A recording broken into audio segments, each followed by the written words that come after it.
as a host, it can feel really overwhelming trying to prepare for someone who has pitched to be a guest on your podcast, or if you've asked them to be on your show.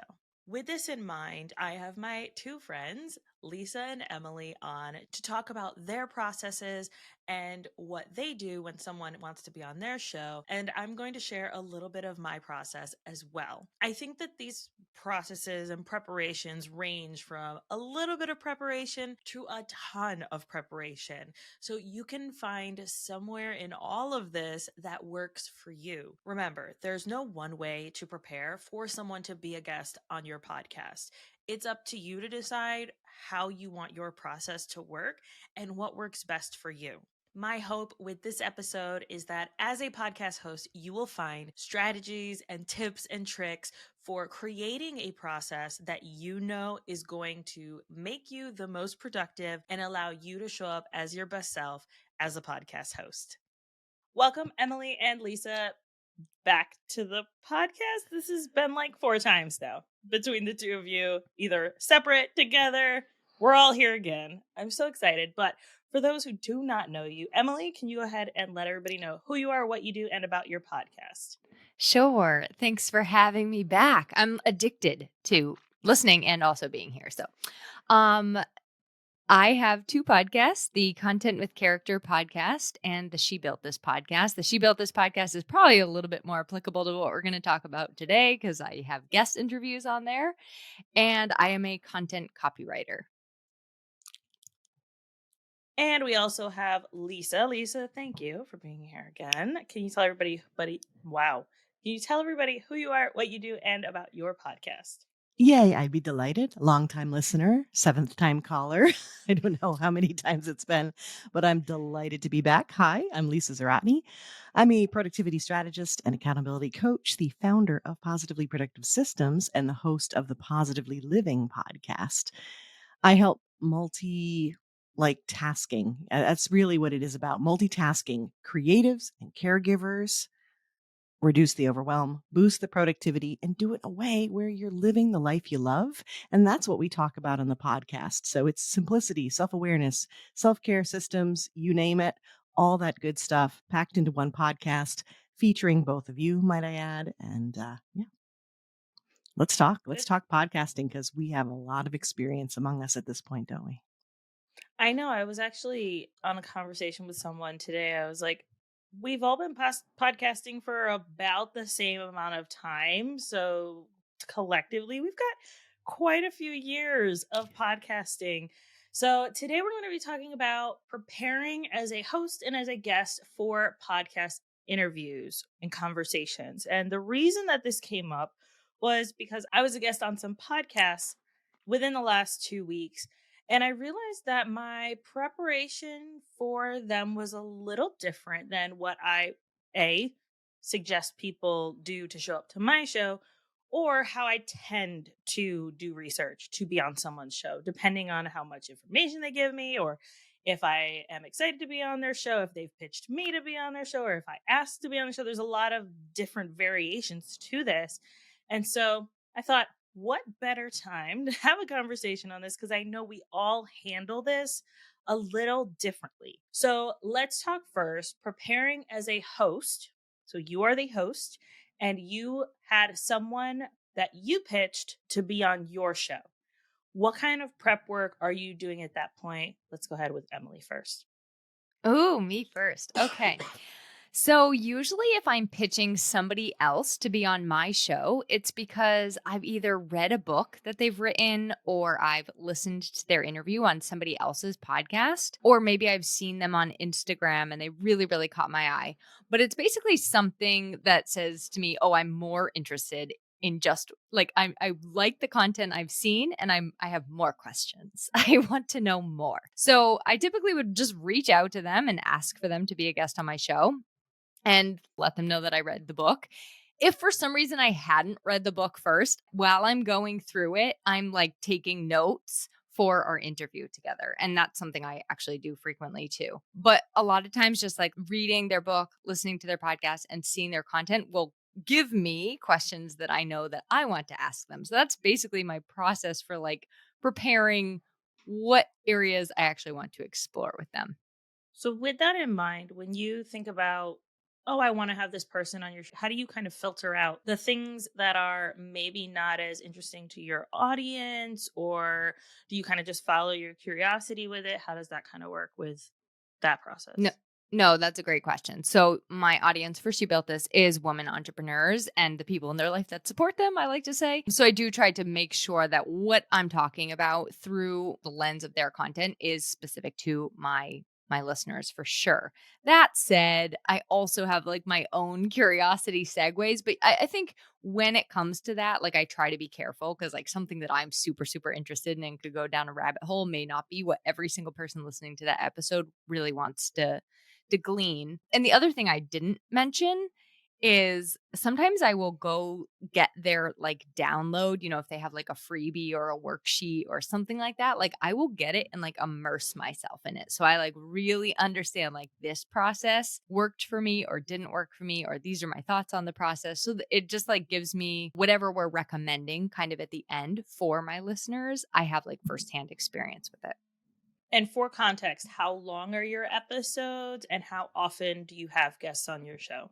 Currently, I do every other week, and my episodes are about 45 minutes long. I really try to keep those interviews trimmed up, but they get to about 45 minutes long. And I'm actually going to be shifting to once a month in the new year, which is when this episode is airing. So I've now shifted to once a month. I think that's important to note because what you do ranges on one end. I think I'm on the other end of preparation, and then Lisa's kind of in that middle, shifting between the two of us. So I think it's really interesting for people to hear all of this and also put it into context of how often, how long the episodes are, and the specific audience. Lisa, what about you? So, if you're preparing as a host for someone that you pitched to be on your show, how much preparation do you kind of do for that conversation? Yeah, I'll be really interested to know what your preparation is because I wouldn't be surprised that I'm somewhere in the middle. I'm constantly a hybrid where there is this element of, okay, how much time do I want to take? But I will say this, and I know we've talked about this, I think, on the show before, is that over the course of time, as my show grows and I'm more and more episodes, more and more we're like finding that conversation that's in between, that fills in the gaps, that goes deeper into a topic, the more important I feel it is to vet. So it has been a sliding scale. In the beginning, I might have been a little bit more open, like, ooh, this looks like a person who will vibe, bring something interesting to the show. Let's go for it.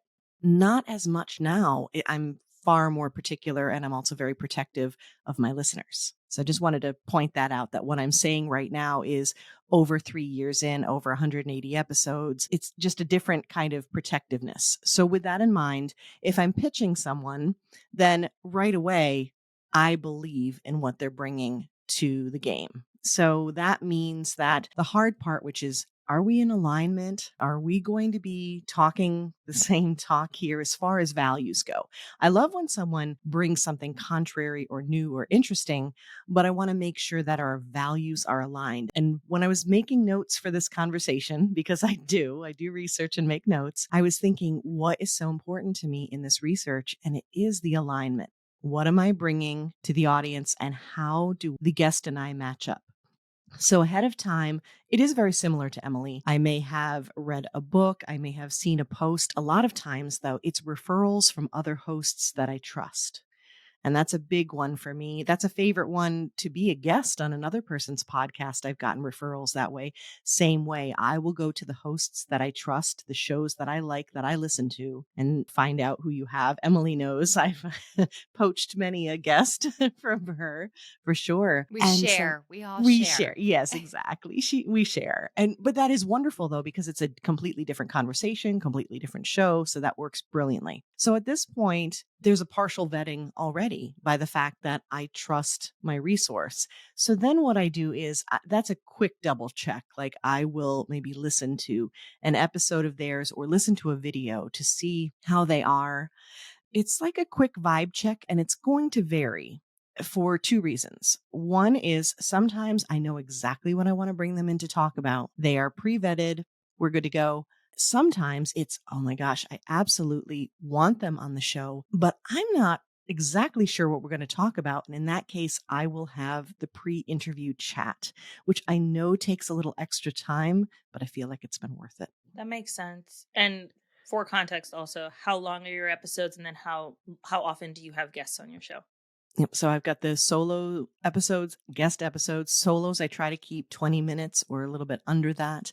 And for guests, 30 to 40 minutes, closer to 40 minutes, I would say. And at this point, roughly 2 times a month, you'll get a guest spot, but it'll vary. I keep it kind of open depending upon the theme of the month and who I'm bringing in, who's the best for that spot. May I ask you a question, Lisa? Yeah, I'd love it if you'd ask me Or a does question, Alicia Emily. only get to ask the question? So, how long is your pre interview chat? I try to keep that, 15 to 20 minutes. It's pretty quick. Sometimes if we really vibe, it may go a little bit longer, but yeah, it's not too long, but it's long enough that when we have the face to face and we're going over, it's not just that we're going over the topic, but I can see how invested they are in co-creating with me. Oh, and that's also been good. Now, this is more the answer to your other question, which if they've pitched to me, so I'm already jumping the gun, then that's even more important because I get to see them. But if I've pitched them to be on the show and they're just meh about it, I'm going to find that out as well through this interaction. And that's good to know because for as much as you may want someone, you may really appreciate what they bring to the table. If they're not as excited as I am, I don't know if that's gonna be the greatest result. Yeah, I think it definitely impacts how you show up in the Yeah. conversation as well as the energy that comes through in the audio. That's a big point I think that we forget about when we're connecting with people is like how are they going to show up via the audio format, right? I tend to go the opposite direction than Emily. And I think with both of you, and this is why I think this is such a good conversation because I disagree with both of you on how I show up to my show because I have a different type of show. And I think this is why I wanted to have this, not I think, I know this is why I wanted to have this conversation because it's okay to have different approaches and different strategies to how you either as a host show up to an interview, whether they pitch you or you pitch them, or as a guest and how you want to show up in that way, depending on the show, right? So for me, if I'm a host, right, I am a host, and someone I pitch to be on my show, I do minimal research on people. I maybe spend about 15 minutes. So that's like completely extreme opposites than both of you. And I do, okay, what are they about? What topics did I have in mind that I wanted to talk to them about? I send that in my initial email to them, or I have Jess send that in my initial email. Like, hey, this is what I want to talk to you about. And I keep it straight and to the point of let's just go into it. I have a maybe 5 to 10 minutes right before I hit record where I build some type of rapport or conversation and then we jump right in. But that's because my show is more conversational and I'm not so much leading the conversation as more just kind of following how it goes and where it goes and what I know that my audience might be interested in based on this is the direction I want to go. I also know if I get too structured, I'm going to lose my mind. So I was just going to say this really highlights, I think, like I have this need for preparation and structure and order and hashtag control. No, just kidding. Yeah. I really like to feel prepared in Mhm. life. Like that is what gives me a sense of confidence and security when I'm going in, especially if I'm talking to somebody I'm not super, super familiar with. And Lisa, you really focused on that face to face, right? Where, like, for me, it's like, okay, I can kind of tell by their book or their message if I'm into them. But for you, it's really valuable to have that airtime with them. And then Mhm. Alicia is just like, I'm going with my gut and I'm going in. And I Right. really, really love that. You're right. There is no right approach. And it also goes to, like, how we work best because you are the researcher. I do like researching, I am a questioner, but It's the framework that I'm looking for, and it's the intent that they come in, because we will go in a different direction. I don't like lay out every single specific question. I don't overstructure what I do. It's more of building that rapport and that trust ahead of time, and that intention as to where we're going with the topic. And that goes for whether I've pitched to them or they've pitched to me. That's what's important to me. And so once I have that set, I don't even need that 5 or 10 minutes. We take a few minutes just to make sure that the tech is working properly, any last minute questions, and go. So it's just, I've taken some of what you do, Alicia, and just put it into the pre work, because the rapport is built, the trust is built. That's And just how I work. I want to bounce off that. When I first ever started my podcast, I had a list of interview questions and they were pretty much honestly the same for every single person. And I would read them like very robotically, and I wouldn't give like, when somebody would respond, I'd be like, "Okay, next question." And then I would just keep on moving. Like it was not conversational. So, part of that preparation for me comes with this ability to also go off piste and like blaze my own trail, which again, it just goes back to like that's what helps me to feel confident is when I'm like, I know this inside and out, and now I can go into it and be comfortable wherever we go. So again, I love the different approaches. No, I think that's a good point because yes, you're doing a lot of that like researching and reading, but it still allows you to veer but feel safe in veering, which I think is really important no matter what, right? So I feel safe as long as I say at the beginning of the conversation, whether I've pitched them or they've pitched me, this is what you can expect. This is the direction we're going to take this conversation. This is how long it's going to be. Let's go. So that makes me feel safe because I've set that expectation and I expect them to follow it. Whereas you feel safe in what you are able to bring to the conversation. Lisa wants to feel safe in having them show up and be able to co-create something. And so I think it's in each of us, each of our how we approach this, that we are still looking for a safe conversation and a safe way of approaching being a host, because it can be difficult. Like there are horror stories.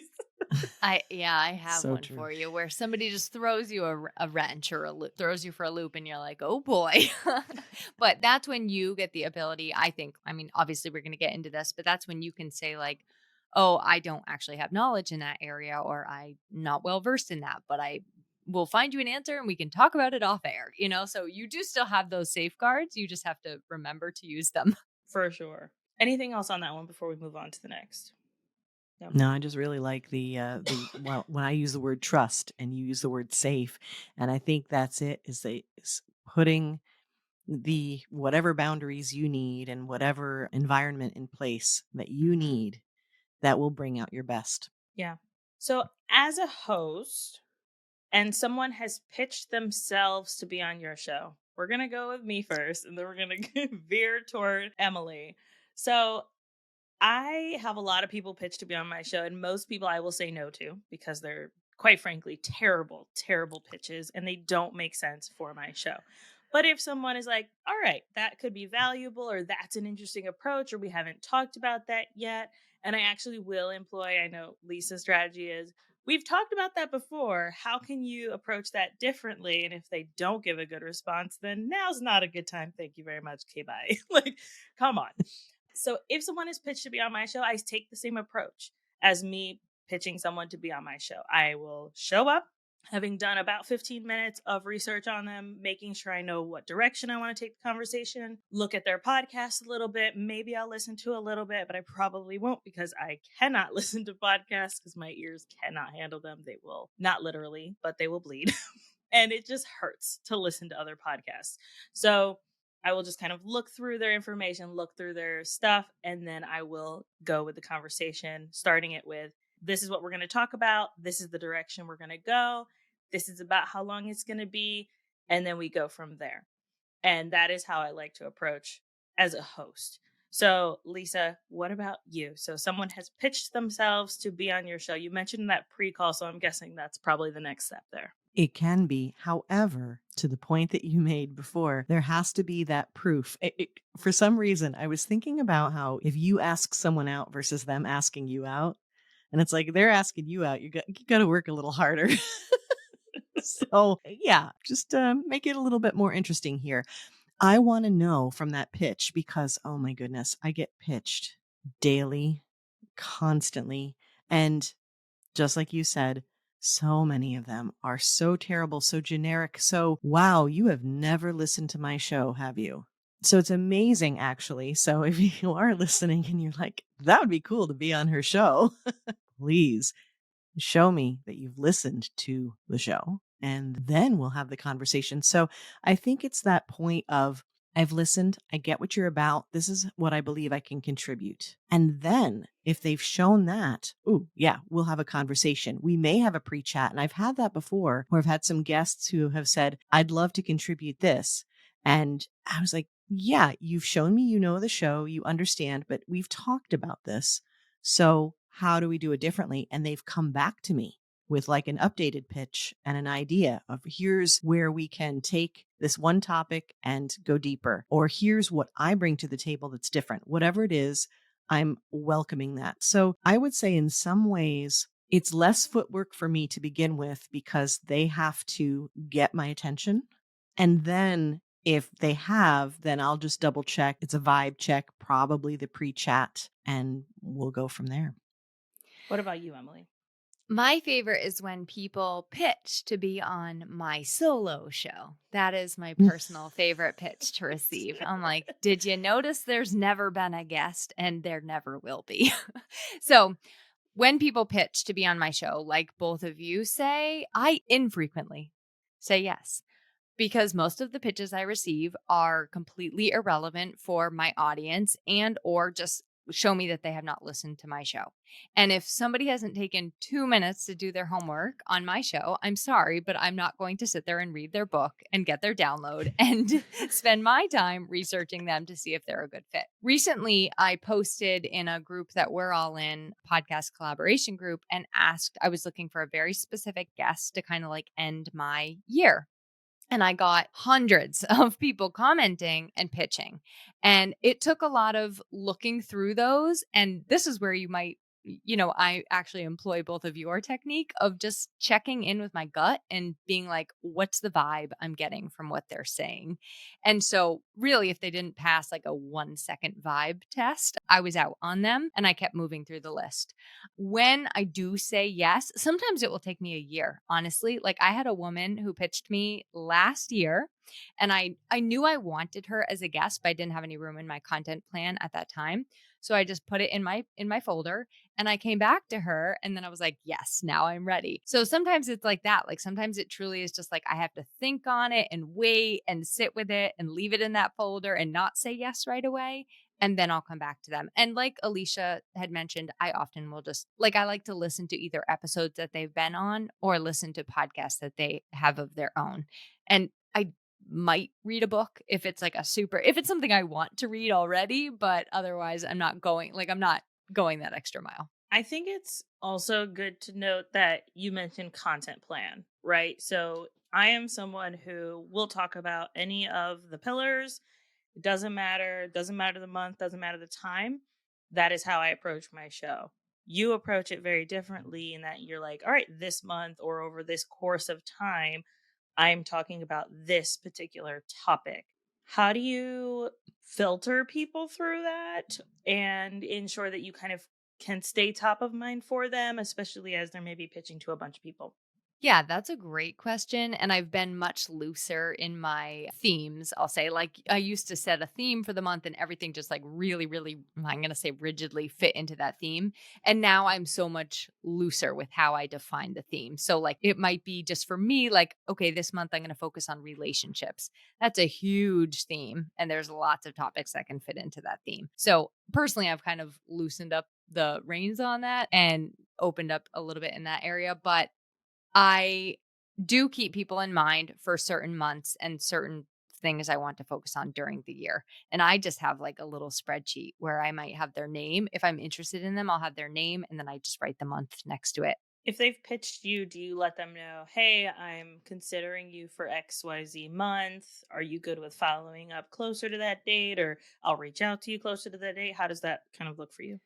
Yes, and sometimes I will just record it and save it for that time because that takes something off my plate, right? Like I'm like, my interest is here now, my curiosity is here now, my excitement's here now. Let's do it, and then I can just save it for when I want to air it.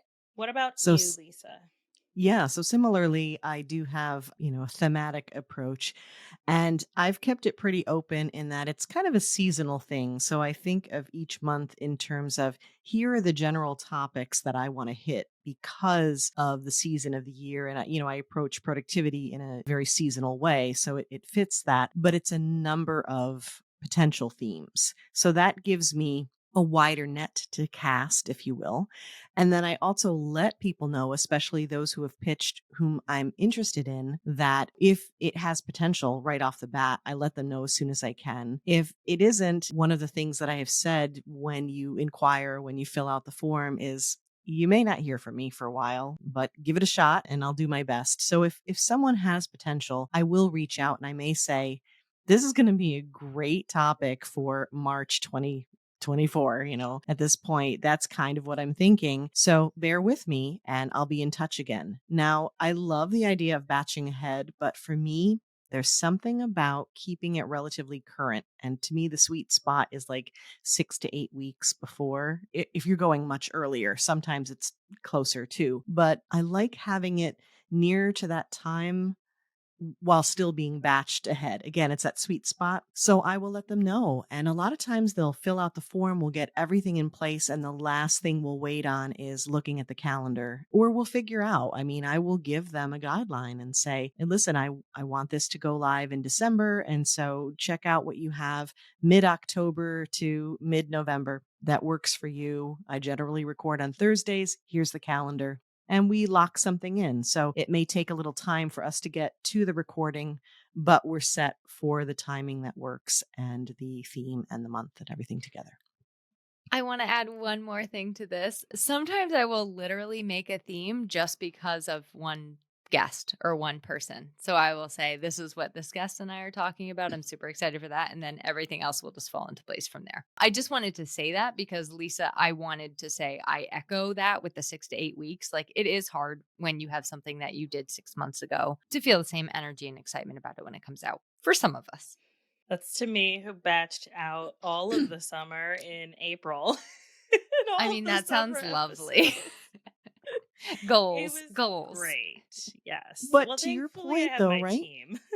Yeah. Well, again, depending upon the kind of podcast that you have, yours is this consistent, singular feature of what do we need to know about best practices for podcasting? What's out there? Things that relate or are adjacent to podcasting. I mean, it's very specific. Mine is a very holistic kind of take on sometimes it's all related to productivity, but sometimes it's, trauma and healing and gratitude. And sometimes it's our specific systems and to-do lists and stuff like that. So there's, I think, more categories, if you will, and also kind of more of a specific energy or focus or direction to the topic. I think when you have something that is more consistent across the board, or it basically is like, the podcast where you feature people. It's like, okay, the consistent thing that's happening here is I'm featuring you. What you bring to the table might be completely different, but it's a feature. So it can be at any time. So Mhm. batching way ahead is awesome for that. And I'm a little jelly. Ah, good times. That wraps up this episode. We were talking about being a host and then how much we prepare or don't prepare as the host. Next time, we are going to talk about being a guest and showing up as a guest and how some of the best practices that we might use. And then you can take those as you want, whether we've pitched to be on a show or whether someone has asked us to be on their show. So make sure that you go and listen to that. In the meantime, Emily, can you tell everybody where they can find you, hang out with you, and listen to your podcast?